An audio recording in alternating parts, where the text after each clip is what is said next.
I think one of the things I've tried to learn as a parent is that like there's just stuff I don't have to have opinions about. There's obviously some things that as a parent you have some say over. There's just a lot of opinions that you have, right? That cause tension or conflict with them and their children that is unnecessary.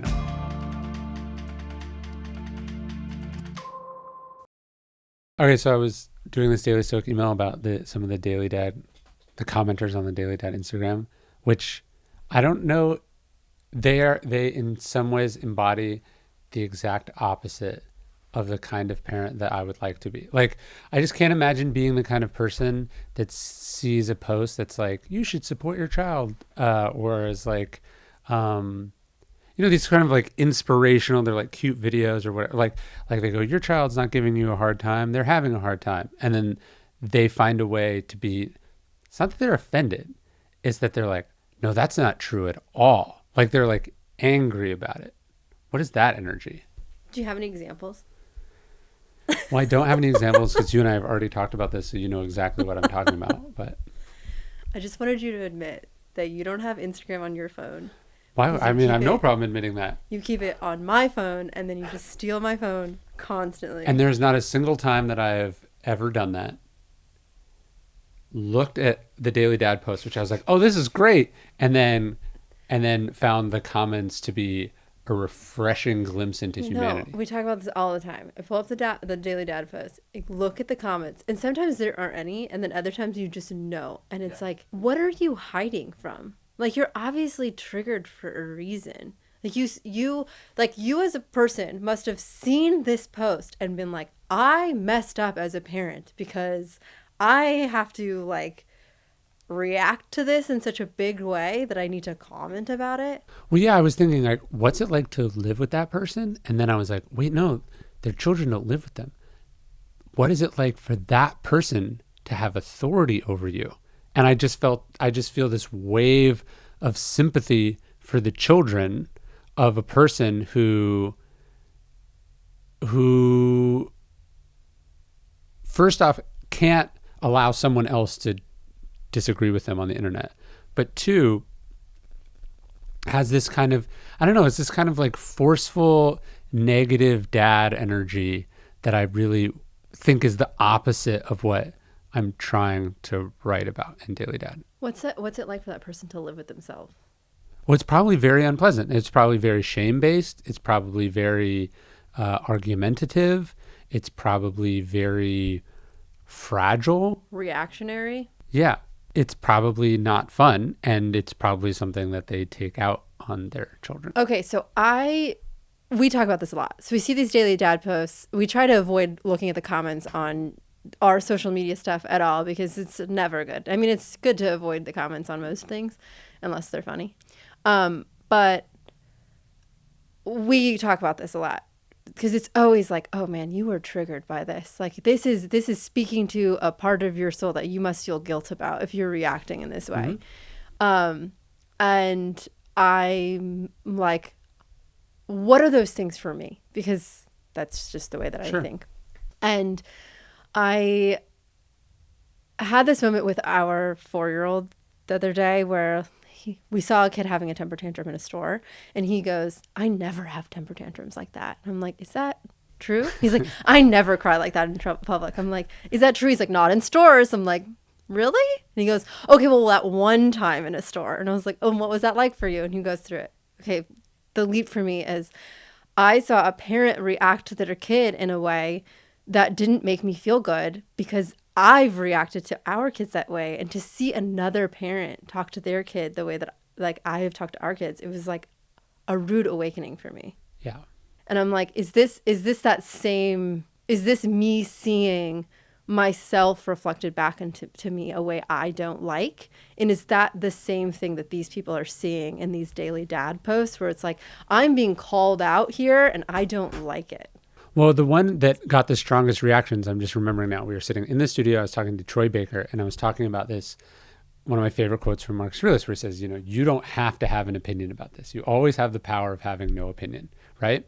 And so I was saying that I think one of the things I've tried to learn as a parent is that like there's just stuff I don't have to have opinions about, right?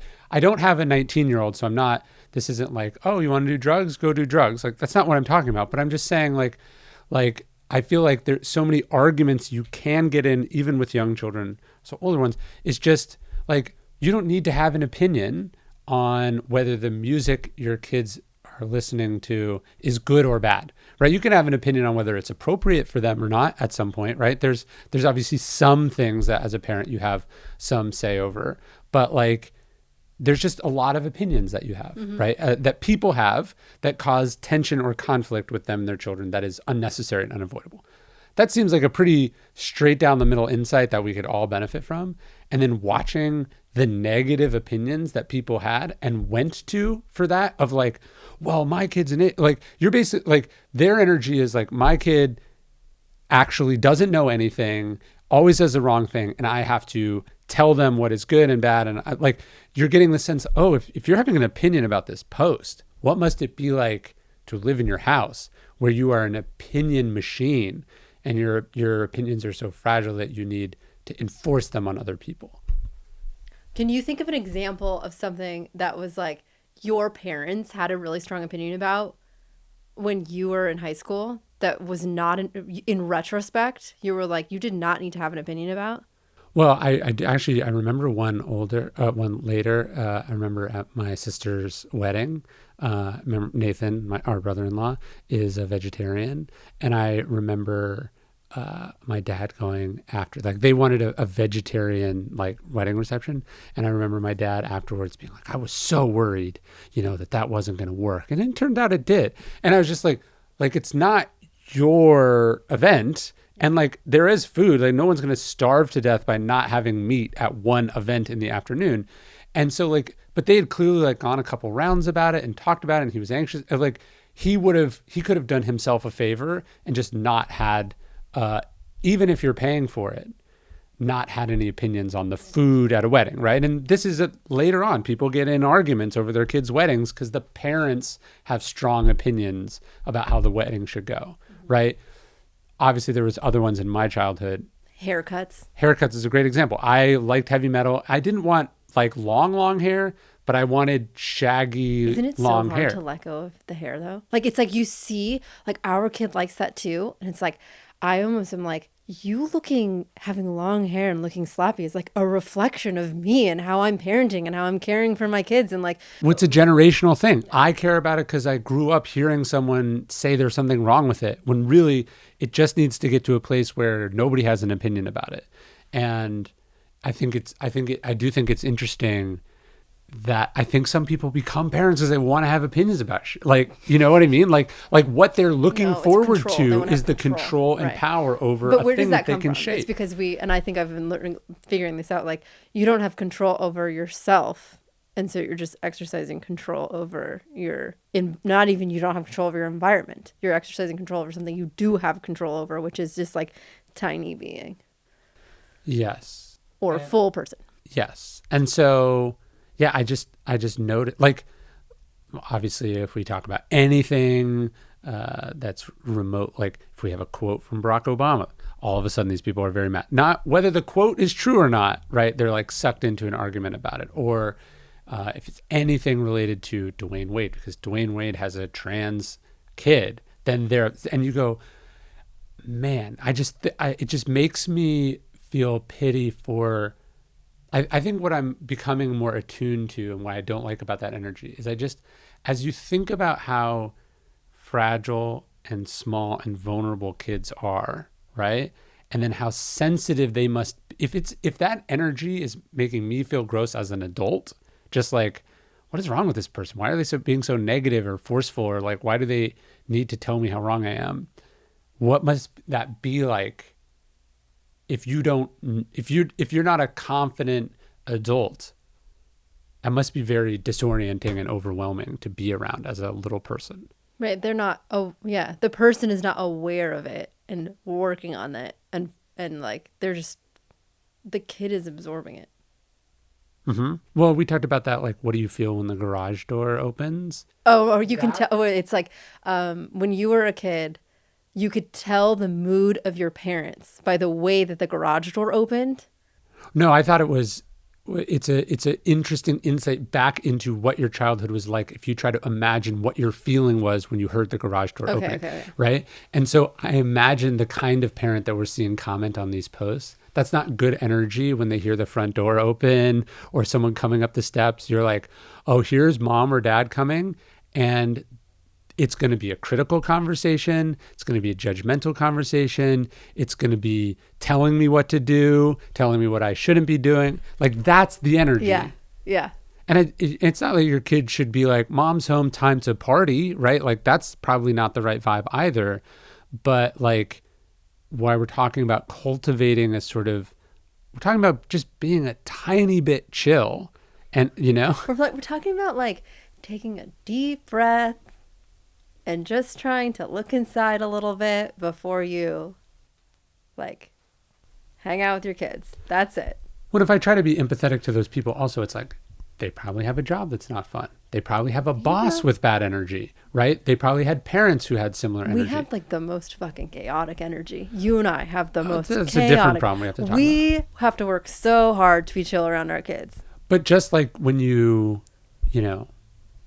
I try to change when I come home from the airport, right? So you don't have your airport clothes? Yeah, airport germs. It's like you want to not tread that energy in your house. Whatever Twitter or Instagram is bringing out of you, whatever the energy that social media brings out of a person is the exact opposite of the energy that a good parent would have, right? Or maybe, I don't know.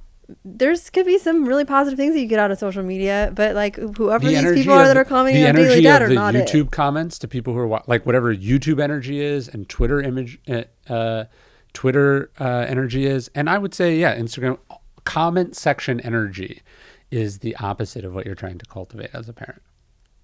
However, I would like to say, Jordan Harbinger. Jordan Harbinger is energy. like your daily stoic.